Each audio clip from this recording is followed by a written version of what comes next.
ini ada hal yang menarik.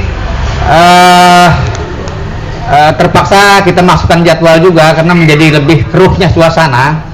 Tapi memang suasana keruh ini entah bagaimana kejadiannya, tapi kita juga mengambil perbandingan bagaimana Bung Rocky Gerung itu sedang di dalam proses masalahnya persekusi mengenai penghinaan kepala negara atau Presiden Jokowi. Nah, ini pernah dialami oleh rekan kita. Dengan itu pula undang-undang itu dicabut ya. Ini Bung Pandapatan Lubis, jadi aktivis Jakarta.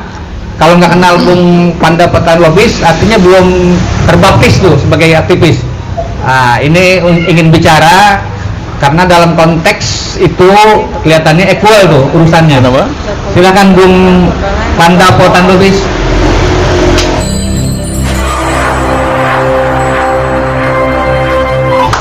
Baik, selamat siang saudara-saudara anak bangsa yang mulia.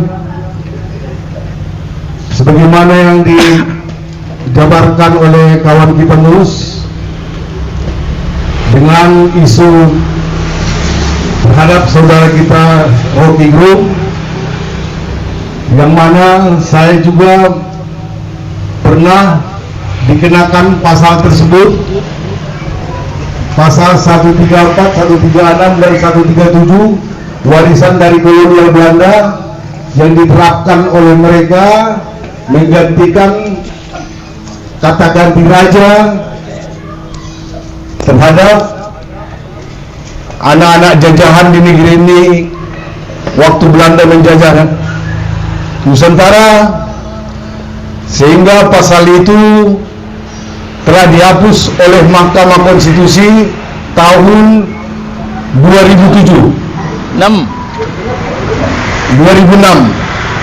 di mana saya sebagai legal standing dalam penghapusan pasal tersebut di Mahkamah Konstitusi.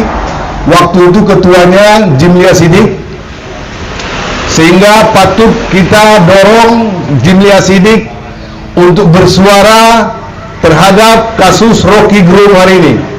Menghina terus Presiden. Bagaimanapun seperti yang dipaparkan bahwasanya Presiden itu tidak punya marwah, yang punya marwah itu manusia, sehingga tidak ada kata simbol negara terhadap Presiden.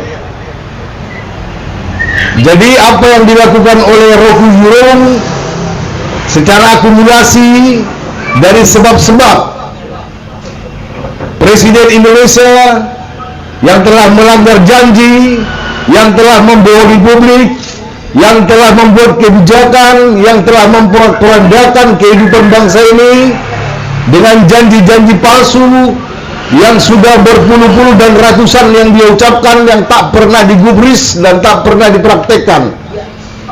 Sehingga layak seorang anak bangsa yang notabene adalah pemilik negara untuk menyatakan sesuatu hal terhadap Presiden sebagai pengelola negara, bahwasanya kata-kata sekeras apapun, bahkan kemungkinan disamakan dengan hewan saja pun layak. Karena saya teringat dulu waktu penjajahan Belanda, Bush senior mendelegasikan terhadap Australia keamanan Pasifik tahun 2000 sekian. Waktu itu John Howard sebagai Perdana Menteri Australia, sampai-sampai seorang warga negara Australia menggambarkan dirinya dengan topeng sebagai George Bush senior, membawa boneka anjing yang dibuat topengnya sebagai muka John Howard sebagai Perdana Menteri Australia pada saat itu.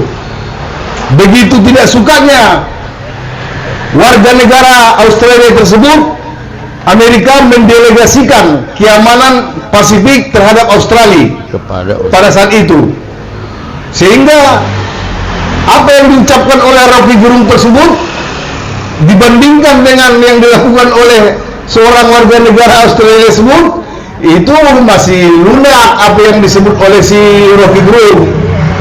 John Howard sebagai Perdana Menteri Australia ini digambarkan sebagai anjing yang dibawa-bawa oleh George Bush senior pada saat itu. Jadi sebenarnya penghinaan presiden ini dihapuskan oleh Mahkamah Konstitusi belum berbanding lurus dengan sikap-sikap anak-anak bangsa ini untuk mengkritisi dan menghinakan presidennya kalau memang tidak layak dan tidak mampu mewujudkan amanah dari konstitusi Undang-Undang Dasar 45, baik Undang-Undang Dasar palsu yang mereka yakini hari ini pun tidak mereka laksanakan. Walaupun bukan Undang-Undang Dasar 45 warisan para pendiri negara yang saat ini berlangsung, Undang-Undang Dasar palsu mereka ini pun mereka tidak konsisten menyikapinya, sehingga layak Rocky Gerung sebagai anak bangsa yang mempunyai kesadaran politik yang mumpuni mengatakan kalimat-kalimat tersebut terhadap Presiden Indonesia memang dasarnya tidak layak, sehingga harapan kita semakin banyak anak-anak bangsa ini menyuarakan kalimat-kalimat yang tidak layak terhadap saudara Presiden kita hari ini. Demikian, terima kasih. Hidup rakyat. Terima kasih Bung Lubis. Cuman saya saat minta satu ke Bung Lubis nih, karena Jakarta ini kan aktivis semua itu yang bergerak itu pasti kenal lah Bung Lubis ini. Dengan ketidaklayakan ini, apakah Agustus ini merupakan hitungan mundur terakhir bagi yang disebutkan tidak layak itu? Sebab kalau tidak layak aja berkepanjangan, sama juga layak itu. Nah, gimana kira-kira? Harapan kita dengan masih adanya kepekaan kita terhadap fungsi negara seperti apa yang dimaksud oleh para pendiri negara terhadap generasi ini, hendaklah hitungan mundur untuk memulai situasi dan peristiwa-peristiwa yang besar layak kita renungkan supaya kita bahu-membahu memulai suatu perubahan besar terhadap bangsa ini sebagaimana apa yang diharapkan pendiri negara, fungsi negara yang harus menjalankan pencerdasan kehidupan bangsa Indonesia, bangsa Indonesia yang dicerdaskan, bukan warga negara, memajukan kesejahteraan umum bangsa Indonesia, bukan warga negara. Ini kewajiban negara sebagaimana yang diinginkan oleh para pendiri negara.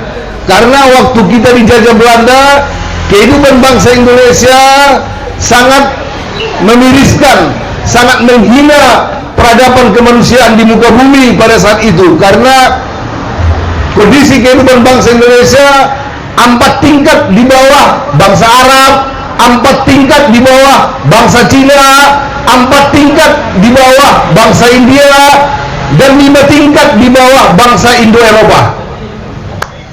Sehingga dibutuhkan negara untuk mempercepat kualitas kehidupan bangsa Indonesia, sehingga dititipkanlah kalimat di pembukaan Undang-Undang Dasar 45 itu, negara berkewajiban untuk memajukan kesejahteraan umum bangsa Indonesia dan mencerdaskan bangsa Indonesia, bukan warga negara. Demikian. Oleh karena itu, kita sebagai anak bangsa yang mempunyai kepekaan dan kesadaran tentang kondisional kehidupan bangsa Indonesia secara keseluruhan, hendaklah kita memulai bahu-membahu melakukan suatu tindakan tegas untuk merubah fungsi negara ini seperti apa yang dimaksud oleh para pendiri negara ke depan. Demikian. Baik,